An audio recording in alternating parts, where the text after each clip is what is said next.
मार करके वो शरीर का अध्ययन करना पड़ता है, तो उसके लिए निषेध नहीं, उसके लिए वो निषेध नहीं, क्योंकि उसका सार्वभौम फल है, उसका एक विशिष्ट फल है। नहीं तो लोगों के नहीं तो कैसे करेगा, ऑपरेशन कैसे करेगा, उसका एक विशिष्ट फल होता है, इसलिए उसके लिए वो निषेध नहीं होगा। और वहां पर निषेध नहीं होगा, और दूसरे जगह वह मारेगा यदि मेढक को, तो उसको पाप लगेगा। दूसरे जगह यदि मेढक को मारेगा तो उसको पाप लगेगा, या दूसरा व्यक्ति मारेगा तो उसको पाप लगेगा। इसलिए शास्त्र की बात को समझना पड़ता है। ये सभी जगह व्यवहार में ये मान्यता होती है।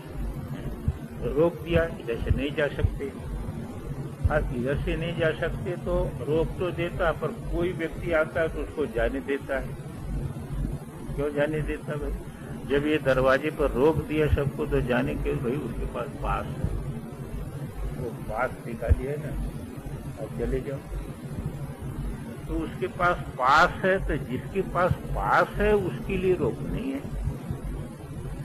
ऐसे जिस कर्म में इस प्रकार का पास है, जिस कर्म में इस प्रकार का शास्त्र जो है वह विधान करता है, उसका फल बहुत विशिष्ट होता है। इसलिए वहां पर जो है इस प्रकार का निषेध है।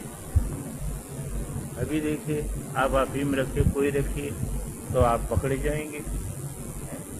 और वैद्य लोग जो है दवा बनाने के लिए कितना रखते हैं, तो नहीं पकड़ी जाती। क्यों? कि वो विशिष्ट दवा में उसका उपयोग है,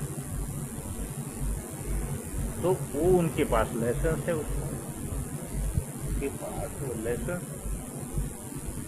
लाइसेंस क्यों है? कि वह ऐसी दवा बनाएगी कि जो जीवन देने वाली दवा होगी, तो जीवन देने वाली दवा होगी तो उनके लिए वो निषेध नहीं है। इसी प्रकार इस बात को समझना चाहिए कि माहिंसा सर्वभूतानि ये सामान्य नियम है, और यज्ञ में जो बलि है वो विशेष नियम है। वो विशेष नियम विशिष्ट दृष्टि से शास्त्र करता है, लोकोपकार की दृष्टि से। इसलिए जो है वह उसका अर्थ ये नहीं है कि जो है माहिंसा सर्वभूतानि को लेकर के यज्ञ बंद कर दो कुछ, तो सब जो है वह समाज का कल्याण कैसे होगा, फिर समाज का विकास कैसे होगा, ये बात कर उसी बात को लेकर के कहते हैं कि इत्यादि न प्रतिषिद्धत्वेन हिंसादेर अनर्थ हेतुत्व अवगमात् तदुपेत वैदिक कर्म अधर्माय इति नानुष्ठातुं शक्यते तथा च तस्य मोक्षे ज्ञानेन समुच्चयो न सिद्ध्यति इति सांख्यमतम् आशक्य परिहरति। इसका परिहार करते हैं कि देखो, हिंसादि युक्तत्वात् वैदिकम कर्म अधर्माय इति यम अपि आशंका न कार्य। हिंसा से युक्त जो वैदिक कर्म है यज्ञ, वह कर्म जो है अधर्म के लिए है, ऐसी आशंका नहीं करनी चाहिए। क्यों नहीं करनी चाहिए? तो जब जहाँ पर हिंसा है वह अधर्म के लिए है, तो कथम छात्रम कर्म युद्ध लक्षणम गुरु भ्रातृ पुत्रादि हिंसा लक्षणम अत्यंत क्रूरम अपि स्वधर्म इति कृत्वा न अधर्माय। तब यहाँ पर तो देखो, छात्र कर्म जो युद्ध लक्षण है उसमें तो गुरु को भी मारना पड़ सकता है, भाई को मारना पड़ सकता है, पुत्र को मारना पड़ सकता है। ऐसे हिंसा लक्षण अत्यंत क्रूर कर्म जो सामान्य व्यक्ति कर ही नहीं सकता है, ऐसे क्रूर कर्म होकर के भी स्वधर्म कैसे होगा? स्वधर्मी इति कृत्वा न अधर्माय, इसमें भी अधर्म तो बनेगा ही, धर्म कैसे हो सकता है? और तद अकरणे च ततस्व धर्मम कीर्तिम च हित्वा पापमवाप्स्यति इति ब्रूयता। अब ऐसे कर्म को भी भगवान स्वधर्म कहते हैं। भगवान ऐसे कर्म को क्या कहते हैं? स्वधर्म कहते हैं। और कहते हैं कि स्वधर्मम कीर्तिम च हित्वा पापमवाप्स्यसि, यदि ऐसा कर्म नहीं करोगे तो पाप को प्राप्त होगे। इति ब्रूयता, ऐसे बोलने वाले भगवान जो हैं, यावत जीवादि श्रुतिचोदिता नाम पश्वादि हिंसा लक्षणा नाम च कर्मणाम प्रागेव न अधर्मत्तम इति सुनिश्चितम उक्तम। जो ऐसे स्मार्त हिंसा युक्त कर्म को भी कहते हैं कि इसको तुम नहीं करोगे तो तुम पाप के भागी होगे, तो यावत जीवम अग्निहोत्रम जुहियात इत्यादि श्रुति के द्वारा कहा गया जो पशु हिंसा इत्यादि से युक्त भी जो कर्म है वो प्रागेव न अधर्मत्व, भगवान का मत निश्चित हो जाता है कि उसको अधर्म भगवान नहीं मान सकते हैं। इत सुनिश्चितम उत्तम हो, ये तो बहुत ही सुनिश्चित हो गया ना। जब स्मार्त कर्म को युद्ध लक्षण उसको भी भगवान धर्म मानते हैं, तो वैदिक कर्म जो है उसको अधर्म मानेंगे ऐसा तो नहीं हो सकता। सुनिश्चित है कि वह अधर्म नहीं हो सकता, धर्म ही है। थोड़ी टीका है। हिंसादि से आदि शब्दाद उच्छिष्ट भक्षणम गृह्य, और भी आदि लगा दो। हिंसादि कह दिया, इससे लेना चाहिए कि कहीं हिंसा है, उच्छिष्ट भक्षण है।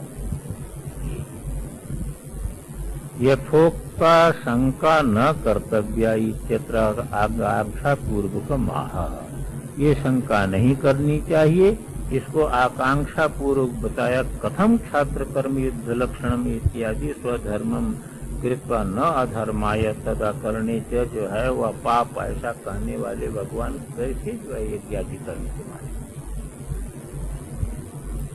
ये बता दिया। स्वशब्देन क्षत्रियो विवक्षति, स्वधर्म है ना, स्वधर्म यहाँ कौन है? क्षत्रिय का धर्म। लड़ाई करना किसका धर्म है? क्षत्रिय का धर्म। युद्ध अकरणे क्षत्रिय से प्रत्यवाय श्रवणा, युद्ध नहीं करेगा अर्जुन रूपी क्षत्रिय तो उसको पाप लगेगा। तो तस्य तम प्रति नित्यत्वेन अवश्य कर्तव्यत्व प्रतीते, इसका मतलब ये हो गया कि क्षत्रिय के लिए वो नित्य है, अवश्य कर्तव्यत्व। क्षत्रिय को जब पाप लगेगा न करने से तो क्षत्रिय के लिए अनिवार्य है उसका करना, तो अवश्य कर्तव्यत्व प्रतीते गुरुवादी हिंसा युक्तम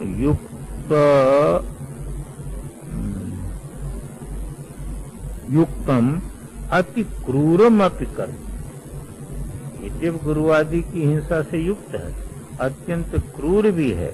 युद्धम न अधर्माय इति ब्रूयता भगवता, यह अधर्म के लिए नहीं है, धर्म के लिए है, ऐसा अर्जुन से कहते हुए जो भगवान हैं, श्रौता नाम हिंसादि युक्ता नाम अपि कर्मणाम दूरतो न अधर्मत्वम इति स्पष्टम उपदिष्टम भवति। तो जो श्रौत कर्म है वह थोड़े हिंसा इत्यादि से युक्त भले भी हों, तो भी वह कर्म जो है दूर से ही अधर्म ही नहीं हो सकते, वो धर्म में होंगे। इति स्पष्टम उपदिष्टम भवति, भगवान का मत ऐसा स्पष्ट उपदिष्ट हो जाता है।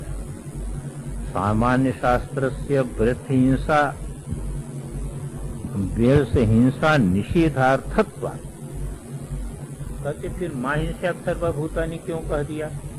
ये नहीं कहना चाहिए था। ये जो सामान्य शास्त्र है वो विशेष शास्त्र, तो सामान्य शास्त्र किसके लिए है? व्यर्थ हिंसा निषेधार्थत्वात्, जो ये प्राणी व्यर्थ हिंसा कर देता है ना, शास्त्र विहित नहीं, ऐसे ही हिंसा करता है। मच्छर मारता रहता, कीड़ा मारता रहता, मेढक मारता रहता, पक्षी मारता रहता है, पशु को मारता रहता है, ऐसी जो इससे व्यर्थ हिंसा होती है उसके निषेध के लिए कहा मां हिंसा सर्वभूतानि, किसी भी प्राणी की हिंसा मत करो। कर्तव्य विषय चोदित हिंसाया तद अभिषेकता। अब यज्ञ में जहाँ पर हिंसा का विधान किया वो उसका विषय नहीं है, मां हिंसा सर्वभूतानि का विषय नहीं। इसलिए कुतो वैदिक कर्म अनुष्ठान अनुपत्ति ही, इसलिए वैदिक कर्म के अनुष्ठान की अनुपत्ति नहीं हो सकती है। कैसी हो सकती है? वैदिक कर्म तो करना ही चाहिए। इसलिए ज्ञान कर्म समुच्चयात् कैवल्य सिद्धि ही इति उपसंहर्तुम इति शब्द। इसलिए क्या पूर्व पक्ष निर्धारित हो गया? पूर्व पक्ष निर्धारित हो गया कि ज्ञान कर्म समुच्चय से मोक्ष की प्राप्ति होती है, केवल आत्मज्ञान से मोक्ष की प्राप्ति। यहाँ तक पूर्व पक्ष। अब सिद्धांती कहता है दादा सब तुम्हारी बात ठीक नहीं। क्यों मेरी बात ठीक नहीं है? तुम्हारी बात ठीक होती है, मेरी बात ठीक नहीं होती है। थोड़ी सी टीका देखिए। यत्तावत् ब्रह्म ज्ञानम सेति कर्तव्यताकम स्वफल साधकम कर्णत्वादिति अनुमानम तद्दूषे। पहले जो पूर्व पक्ष ने अनुमान किया था कि ब्रह्म ज्ञान जो है सेति कर्तव्यताकम, ब्रह्म ज्ञान भी खाली ज्ञान से नहीं होता है, वो जो है इति कर्तव्यता, उसमें भी कुछ करना पड़ेगा तब होगा। ये जो अनुमान किया था अपने फल का साधक है, क्योंकि कर्णत्वात् वो भी मोक्ष का कारण है, ब्रह्म ज्ञान है मोक्ष का कारण। ये जो अनुमान किया था पूर्व पक्षी ने, उसको पहले दूषण देते हैं। तदासत वो तुम्हारी बात ठीक नहीं है। कैसे हमारी बात ठीक नहीं? अच्छा ये बताओ कि मान लीजिए कि कहीं पर सीपी पड़ी है और सीपी पड़ी है और उसको तुमने जो है वह चांदी करके देख लिया। अब चांदी करके देख लिया, फिर वहां पर दौड़े तुम जाने के लिए, और जब वहां पर तुम पहुंचे, जब वहां पर दौड़े वहां पर पहुंचे तो उसके पहले ही तुमको दिखाई देगी कि सीपी है, तो ज्ञान होते ही तुम्हारी समस्या का हल हो जाएगा कि कुछ करना पड़ेगा? वहां ज्ञान होने के बाद क्या करना पड़ेगा? वहां तो ज्ञान होने के बाद कुछ भी नहीं करना पड़ेगा। तो अज्ञान से यदि कोई समस्या है तो ज्ञान होते ही वो निवृत्त हो जाएगी, उसके लिए कुछ करना नहीं पड़ेगा। ये कोई निष्ठा बनानी पड़ेगी, वहां बैठ करके कोई अभ्यास करना पड़ेगा, प्राणायाम करना पड़ेगा, मंत्र तंत्र बोलना पड़ेगा। अरे रस्सी का ज्ञान हो गया तो सब उसी समय निवृत्त हो जाएगा कि उसके लिए कोई अनुष्ठान करना पड़ेगा? ये बताओ। इसी कर्तव्यता तुम लगाते हो, वो किस विषय में इसी कर्तव्यता है? वो कर्म के विषय में है। पर अज्ञान से यदि कोई चीज जो है, अज्ञान से यदि कोई दोष है तो केवल ज्ञान से निवृत्त हो जाएगा, उसके लिए कोई कर्म करने की आवश्यकता नहीं। इसी को कहा देखिए टीकाकार ने, नहीं सुक्तिकादि ज्ञानम अज्ञान निवृत्तौ स्वफले सहकारी किंचित अपेक्षित। सुक्तिका का ज्ञान अथवा रस्सी का ज्ञान वह अज्ञान निवृत्ति में निवृत्ति रूप अपने फल में किसी सहकारी साधन की अपेक्षा नहीं करता। तथा च व्यभिचारात् असाधकम कर्णत्वम। इसलिए अब बताओ जो है व्यभिचार हो गया कि नहीं? जो तुमने अनुमान बनाया था वो अनुमान व्यभिचारी हो गया, क्योंकि यहाँ तो कुछ नहीं करना पड़ रहा है। यहाँ रस्सी का ज्ञान हो गया और सर्प निवृत्त हो गया, यहाँ तो कोई अनुष्ठान नहीं करना पड़ा। तो तुमने जो अनुमान बताया बनाया था कर्णत्व को लेकर के, वो अनुमान तुम्हारा व्यभिचारी बन गया। वो साध्य को सिद्ध नहीं कर सकता है। यत्तु गीता शास्त्रे समुच्चय सेव प्रतिपाद्यता, और जो उसने कहा था गीता शास्त्र में समुच्चय ही प्रतिपादित किया जाता है, ये प्रतिज्ञातम तदपि विभाग वचन विरुद्धम, वो भी जब हम विभाग करेंगे तो विभाग वचन से विरुद्ध हो जाएगा। तुम्हारी बात वहां भी नहीं जमेगी। कैसे नहीं बनेगी? आज देखो गीता में 2 विभाग हैं, जिसको भगवान गीता में कहते हैं कि सृष्टि के आदि में भी हमने 2 विभाग, ज्ञान योगेन सांख्यानाम कर्म योगेन योगिनाम, ये 2 विभाग। और ये विभाग भगवान कहते हैं सृष्टि के आदि में हमने किया 2 विभाग, क्योंकि 2 प्रकार के अधिकारी, इसलिए हमने 2 विभाग कर दिए। जो कर्मयोगी हैं, कर्मयोगी वही है कि फलाभिसंधि रहित है। फलाभिसंधि वाला कर्मयोगी नहीं है, वो कर्म भोगी, वो कर्म का भोग चाहता है। कर्मयोगी है कि कर्म के द्वारा जो है वह क्या चाहता है कि निष्काम भाव से कर्मानुष्ठान करता है, उसके द्वारा ऊपर उठना चाहता है, परमात्मा तत्व चाहता है। तो जो कर्मयोग का अधिकारी है उसके लिए तो हमने कर्म मार्ग का उपदेश किया, और जो जिसका अंतःकरण शुद्ध है और कोई भी वासना नहीं है उसके लिए ज्ञान मार्ग का उपदेश किया। तो उसका तो ज्ञान से ही जो है वह फल की प्राप्ति होगी। ये जो विभाग वचन है, इस विभाग वचन को जान लेने के बाद जो तुमने शंका की थी वो शंका नहीं बनी कि ज्ञान कर्म निष्ठयोर विभाग वचनात्, ज्ञान कर्म निष्ठा का विभाग वचन होने से बुद्धि द्वय आश्रयो, ये ज्ञान कर्म निष्ठा जो है 2 प्रकार की बुद्धि की आश्रय है, एक सांख्य बुद्धि और कर्म बुद्धि, योग बुद्धि। तो ये 2 बुद्धि का आश्रय वाली जो ज्ञान कर्म निष्ठा है, अशोच्यान इत्यादिना भगवता यावत स्वधर्मम अपि चापेक्ष, अशोच्यानन्न शोचस्तम, इससे आरंभ करेंगे। इस श्लोक तक वहां पर जाएंगे तो वहां पर ज्ञान निष्ठा कहेंगे है? और फिर स्वधर्मम अपि चापेक्ष, अब बदल दिया, देखिए निष्ठा बदल दिया। अब यहाँ से निष्ठा बदल दिया तो वहां से कर्म निष्ठा आ जाएगी। तो स्वधर्म पिचापेक्ष अंतेन ग्रंथेन, तो यहाँ से लेकर के स्वधर्म धर्म पिचापेक्ष, इसके पूर्व कहाँ से अशोच्यानन्न शोचस्तम, यहाँ से लेकर इसके पहले कि यत् परमार्थम आत्मनिरूपणम कृतम, जो परमार्थ आत्म तत्व का निरूपण भगवान ने इसमें किया, तब सांख्यम, उसका नाम है सांख्य।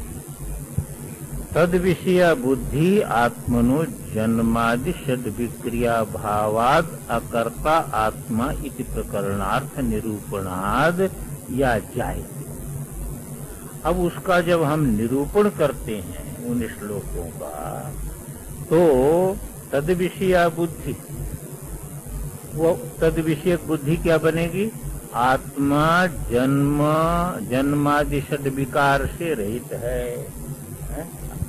जो है जायते अस्ति वर्धते विपरिणमते अपक्षीयते विनश्यते, ये षड भाव विकार से रहित है, अकर्ता है आत्मा, ऐसा आत्मा इति प्रकरणार्थ निरूपणाद या जायते, या बुद्धि जायते, या का बुद्धि के साथ ले जाए, तद विषय या बुद्धि जायते।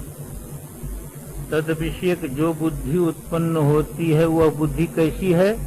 वह ऐसा ज्ञान कराती है कि आत्मा जन्मादि षड विकार से रहित है, आत्मा अकर्ता है, केवल साक्षी है।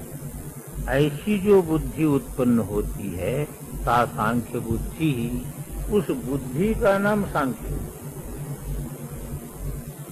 उस बुद्धि का नाम सांख्य बुद्धि।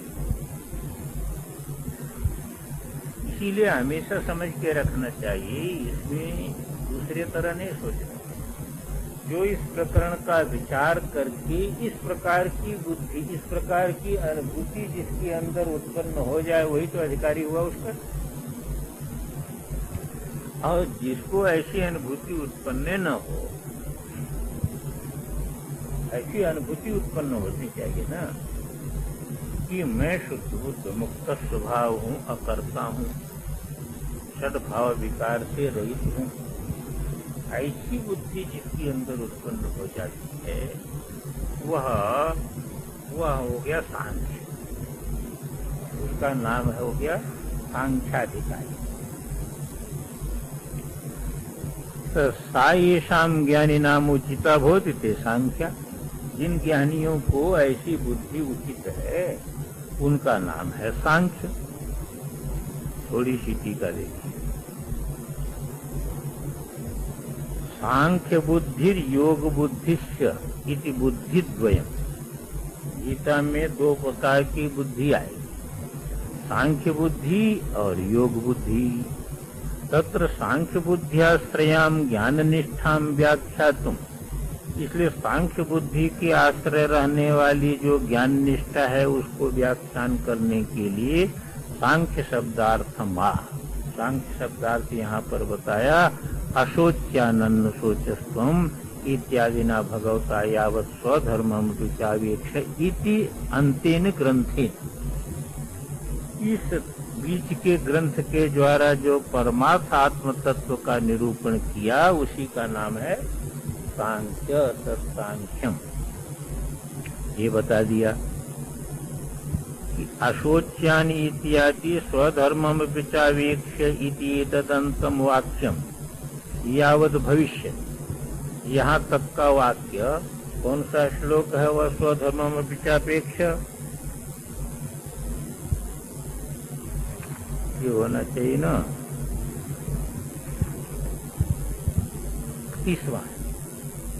यह हो गया 31वां, माने 30 श्लोक पर्यंत।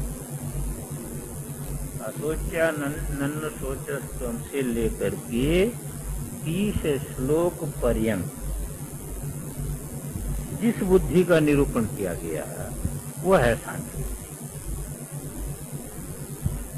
इसी को कहते हैं कि अशोच्यान इत्यादि स्वधर्म विचापेक्ष इति तदंतम वाक्यम यावत् भविष्यति तावता ग्रंथेन यत् परमार्थभूतम आत्मतत्वम भगवता निरूपित। जो परमार्थभूत आत्मतत्व भगवान ने निरूपित किया, तद यथा सम्यक ख्यायते प्रकाश्यते सा वैदिकी सम्यक बुद्धि। तद यथा सम्यक ख्यायते सम्यक प्रकाशते सा वैदिकी सम्यक बुद्धि। उस वैदिकी सम्यक बुद्धि का नाम हो गया संख्या। संख्या क्या हो गया? संख्या शब्द कैसे बनाया? सम्यक ख्यायते प्रकाश्यते इति संख्या।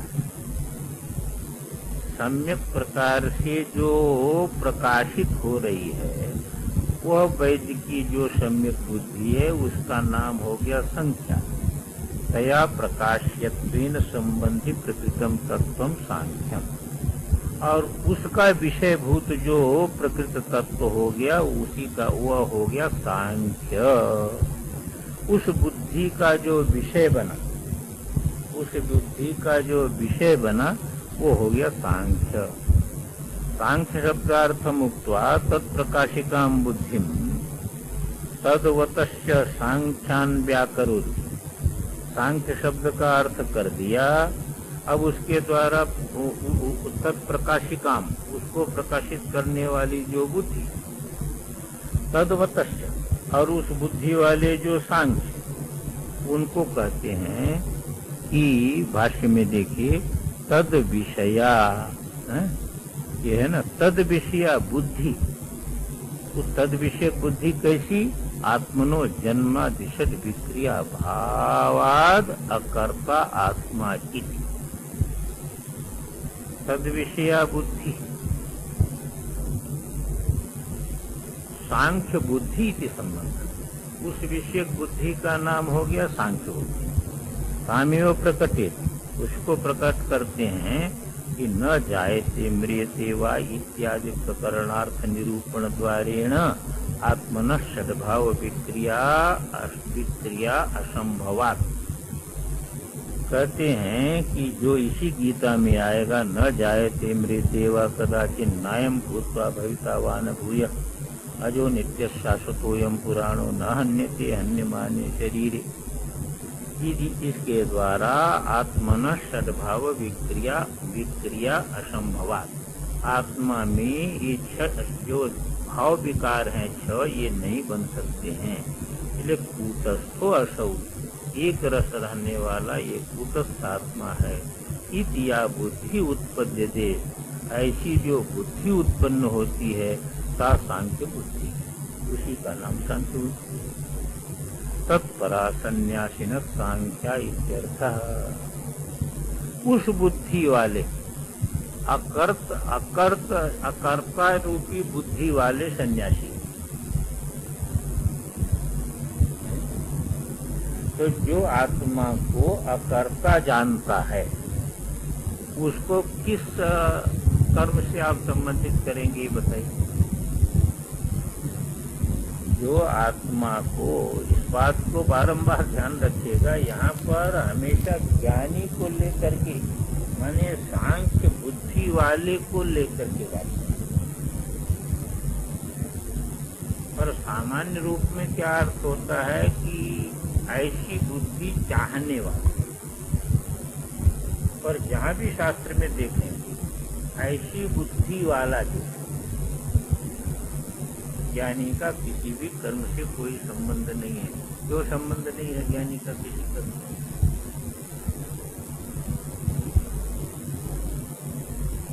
ज्ञानी अपने को क्या समझता है?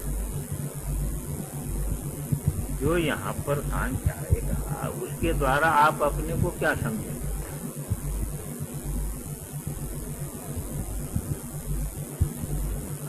अकर्ता। अब अकर्ता आत्मा करके अपने स्वरूप के विषय में जब आप निश्चय करते हैं तो किस कर्म के साथ आपका संबंध है?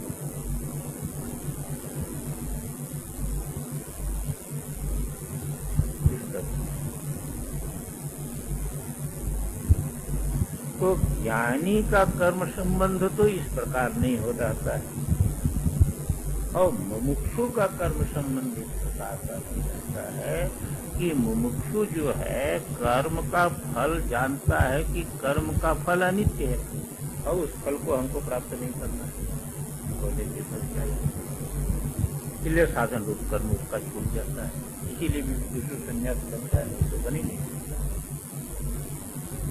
विशु संन्यास इसी प्रकार वो तत्व को ही जानने की इच्छा रखता है।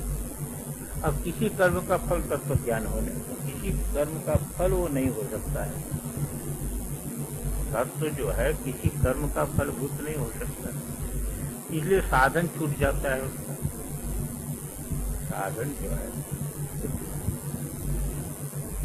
इसीलिए अब उसको शास्त्र के अनुसार क्यों करते हैं? शास्त्र के अनुसार इसलिए उसको करते हैं कि शास्त्र से हमने वो जो कर्म प्राप्त किया, ये खाना पीना ये कर्म की बात नहीं। वहाँ पर शास्त्र के अनुसार शिखा यज्ञोपवीत के साथ जो हमने कर्म धारण किया है उसको यदि विधि पूर्वक हम नहीं त्याग करेंगे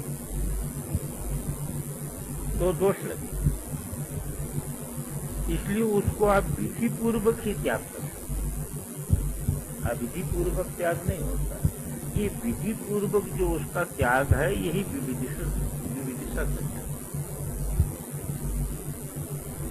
विधि पूर्वक हमने लिया था, अब विधि पूर्वक त्याग दिया। तीनों लोगों की कामना जिसलिए छूट गई, इसलिए तीनों व्याहृतियों का हमने जो गायत्री में पहले लिया था हमने, वो तीनों व्याहृतियों का हमने जो है वो अपरित्याग कर दिया। अब तीनों व्याहृतियों का प्रत्याग करके उसको प्रणव में जो है वो अब वो प्रणव निरूपण के द्वारा जो है आत्मज्ञान को प्राप्त करें। ये एक शास्त्रीय व्यवस्था है। क्रिया कहाँ? प्रणव विचार आया, विचारात्मक क्रिया यहाँ पर है खाली, वह क्रिया सब छूट गई। अब प्रणव विचार, तो जब तक ज्ञान प्राप्त नहीं होगा तब तक प्रणव विचार नहीं। स्वरूप विचार, स्वरूप विचारे करेगा और तो क्या करेगा वो? इसलिए तत्चिंतनम तत्कथनम यही क्रिया है उसकी, दूसरी क्रिया नहीं। वह क्रिया छूट गई। मैंने शिखा यज्ञोपवीत पूर्वक जो क्रिया होती है उसमें यही संकल्प रहता है, अमुक गोत्रोत्पन्न, बिना संकल्प के कोई भी वैदिक कार्य होता है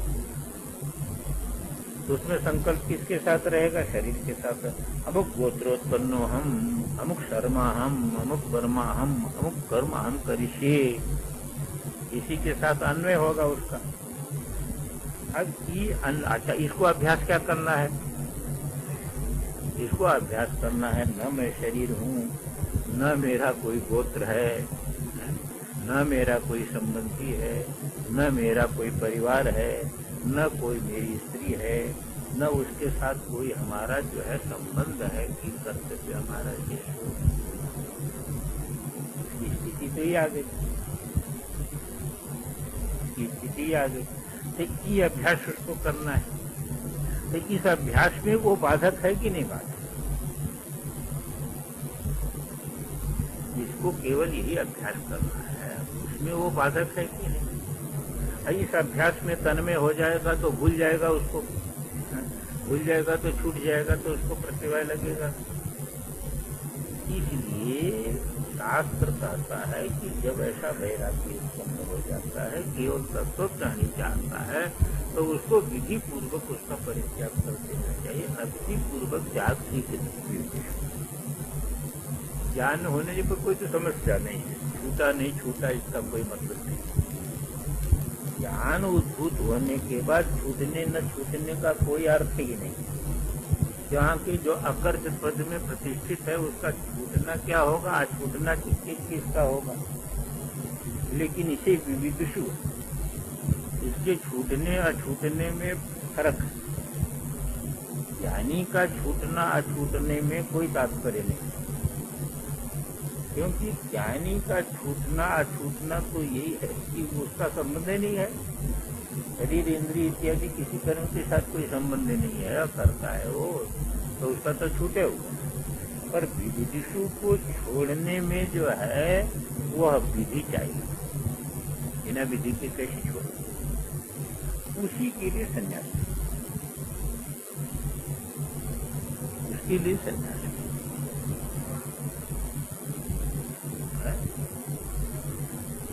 वो आत्म संन्यास इसलिए थे कि ब्राह्मण थे, इसलिए जो है उनके मन में ये बात बनी हुई थी कि ब्राह्मण को अंत में संन्यास ले लेना चाहिए।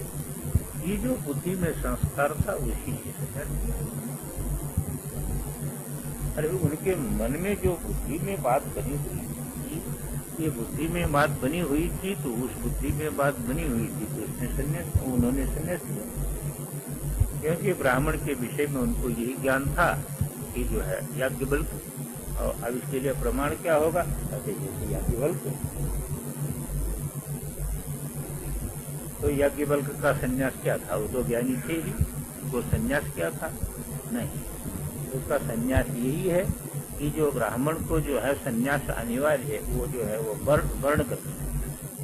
इसलिए वो आकर्षक प्रतिभि स्थित होने पर भी व्यवहार उनका जो है वह जो लोकानुकरण का जो व्यवहार है वो उस बुद्धि से होगा।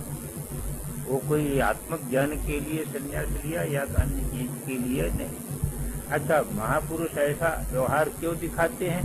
इसलिए ऐसा व्यवहार करते हैं इसको समझने के लिए। ये तो स्पष्ट ही चीज है कि जब तक आपका जगत से विभिन्न प्रकार का संबंध है तब तक उस संबंध के अनुसार आप खींचेंगे। अरे हमारी स्त्री है तो आपको इसके प्रति कर्तव्य का भान होगा। अब वो बीमार हो जाए तो उसका देखभाल करना पड़ेगा, नहीं करना पड़ेगा? यदि कोई संबंधी का पत्र आ गया कि मर गया, तो वहां पर आपको रोने के लिए जाना पड़ेगा, या रोए क्या न, पर दुखी होने के लिए जाना पड़ेगा, क्योंकि जो है ये जगत का व्यवहार बहुरंगी होता है। इसमें जब तक रहेगा व्यक्ति तब तक वो करना पड़ता है। लड़का है अपना, अब लड़की है अपनी, अब कहीं से आ गए, बॉम्बे आ रहे हैं, पिताजी यहाँ चले आइए, तब वहाँ पर कुछ जाना पड़ेगा। उस व्यवहार को आप नहीं तोड़ सकते, उस व्यवहार को तोड़ेंगे तो व्यवहार बिगड़ जाएगा। वो सत्संगी इसमें व्यवहार ऐसे होते हैं। हम तो कई बार कहते ना, हम जाए वहाँ पर, पूछे गृहस्थ से किसका मकान है, आपका मकान है, ये बोलेगा आपका मकान। हम कहें निकलो तुम, तो उसकी तैयारी है क्या? बोल तो दिया उसने, पर उसकी तैयारी कहाँ है निकलने की? आपका लड़का है, अच्छा हम ले जाते हैं, नहीं मेरा लड़का है तो हम ले जाते हैं, तो उसकी कहाँ तैयारी है? तो ये गृहस्थ में एक मान्यता के आधार पर रखा जाता है। इसलिए ये व्यवहारिक जो संकट है ना, ये दृष्ट, ये व्यवहारिक जीवन मुक्ति में बाधक है, ज्ञान में कोई जो है प्रयोजन नहीं है। तो ये व्यवहारिक संबंध हमेशा जो है वह स्वातंत्र में बाधक होता है। इसलिए जो है विवेकी उसको छोड़ व्यवहारिक संबंध क्या, और एक आदर्श उपस्थित करता है, ब्राह्मण को संन्यास का आदर्श उपस्थित करता है। नहीं दिया केवल को लेने की क्या जरूरत है? इसी प्रकार से उपदेश जी को समझ लो, भागवत करते करते करते करते जैसे जी छूटने का समय आ गया, पर जो है वह ब्राह्मण हुआ, किसी दूसरे को आतुर संन्यासी। तो ये कह दिया कि उत्पद्यते सा सांख्य बुद्धि तत्परा सन्यासी न सांख्या, तत्पर जो सन्यासी है वह सांख्य है। अकर्तृ पद में जो है स्थिति है, वहां पर कर्म के साथ किसी प्रकार का संबंध नहीं है।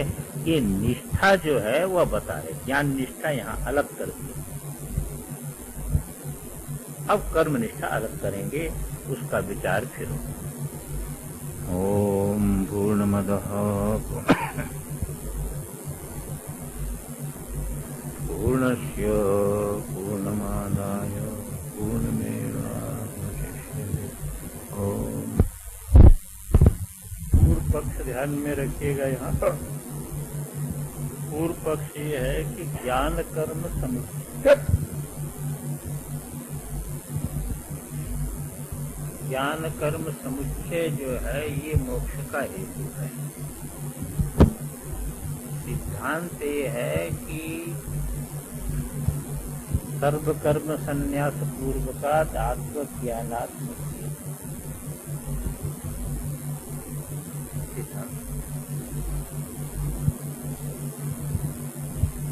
पूर्व पक्षी ने अपना गीता के आधार पर अपनी बात प्रमाणित की। सिद्धांति ने कह दिया कि तुमने गीता को विवेक पूर्वक देखा नहीं, क्योंकि गीता में भगवान ने दो अलग अलग निष्ठा का तो स्वतः विभाग किया, ज्ञान निष्ठा और कर्म निष्ठा। और वहां पर साफ कह दिया गया है कि ये जो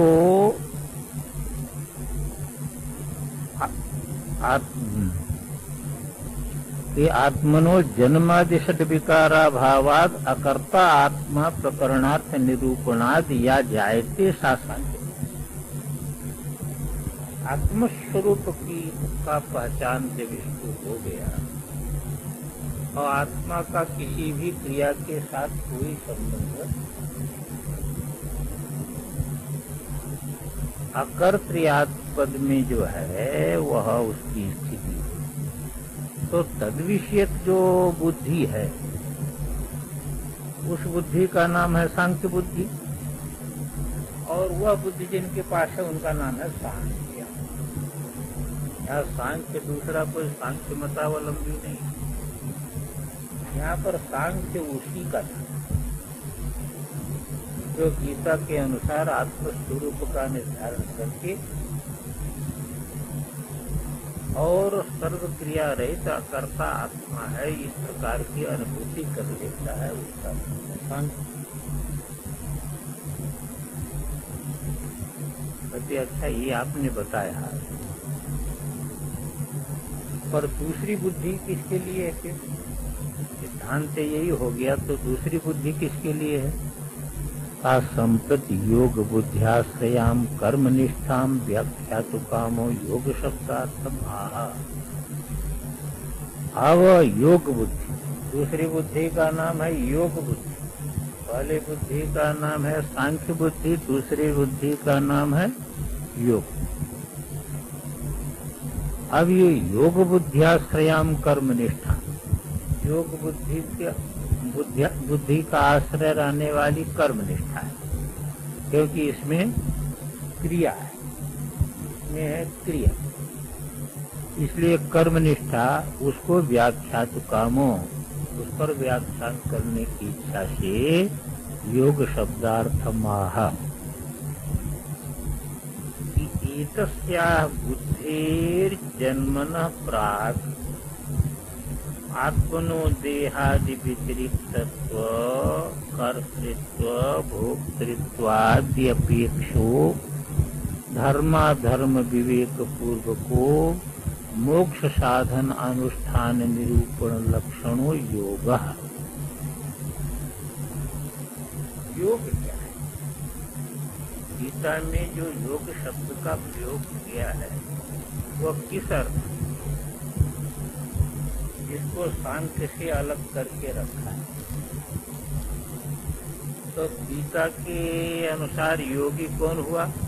एतस्याः बुद्धे जन्मनः प्राक्। जब तक सांख्य बुद्धि उत्पन्न नहीं हुई, सांख्य बुद्धि उत्पन्न हो गई तो कोई समस्या शेष नहीं। अब जग गए स्वरूप में तो कोई समस्या आती नहीं,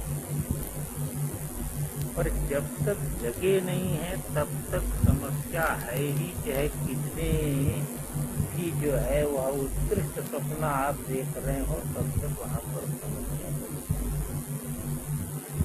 ऐसे स्वरूप में जगह है, जगह नहीं है जब तक व्यक्ति, तब तक उसके पास समस्या है, चाहे वह कितनी भी उच्च कोटि की स्थिति को प्राप्त करे।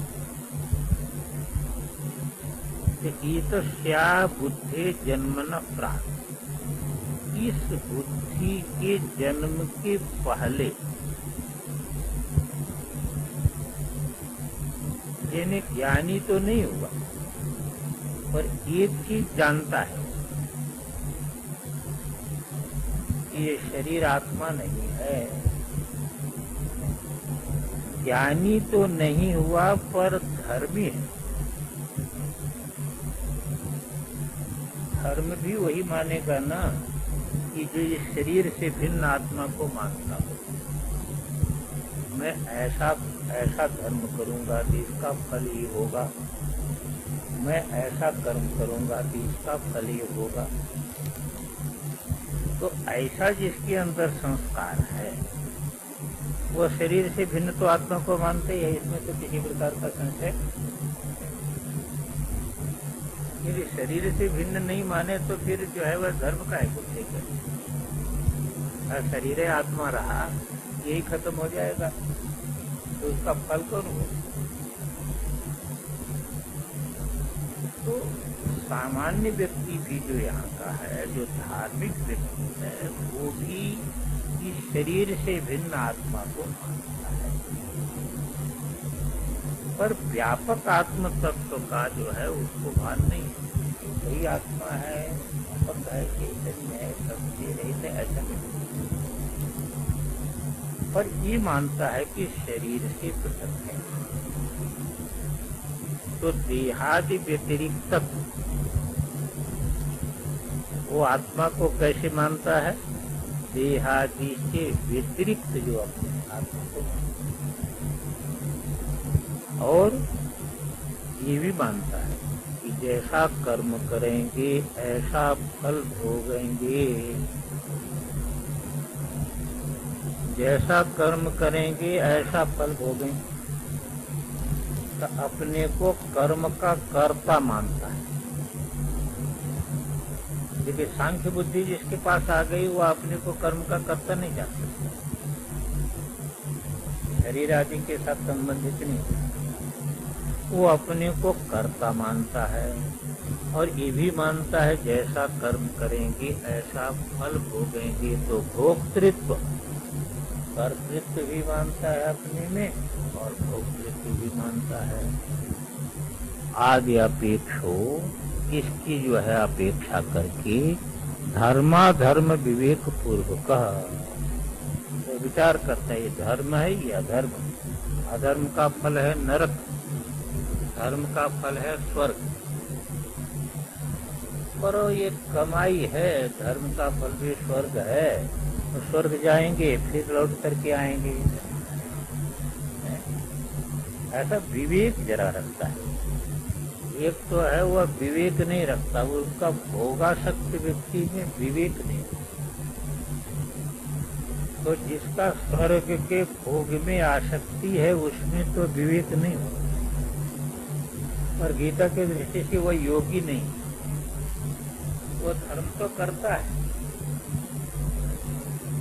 इसका ध्यान रखिए।